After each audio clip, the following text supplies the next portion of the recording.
Red kettlebells are still ringing for the Salvation Army, and we found a young man who's been donating his entire young life. Here's his story.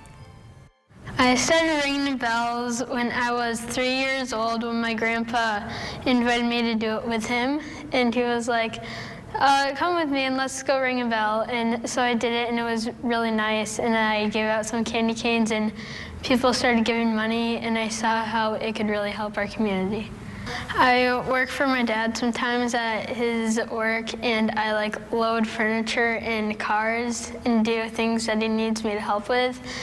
And he pays me for that, and that money goes towards the Salvation Army. And also, I had a flea market where I gave all my proceeds to Salvation Army when I sold dog treats. And also, I do a job for my neighbors where I pick up their yard waste, and I get paid for that. And I usually do 80% of my money to Salvation Army and 20% of my money for me. We greatly appreciate the support that Jack has given us this past year and for the last 7 years for a young child to give his money that he's been working so hard for throughout the entire Christmas season and throughout the entire year. Those funds go to help so many families. If it's to keep a family warm during the winter months, to put toys under the tree during the Christmas season, or to put food on the table throughout the year, gifts like Jack's goes a long way. Jack has had many inspirational people in his life.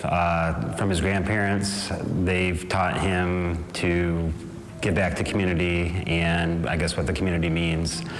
Also in that process, being introduced to organizations like the Salvation Army at a young age and seeing the results that it gives to the community has been paramount to what you find in Jack right now. Jack is the perfect example of the Christmas spirit, and we need adults and kids, future generations, to continue to give and to be able to show love and kindness to others.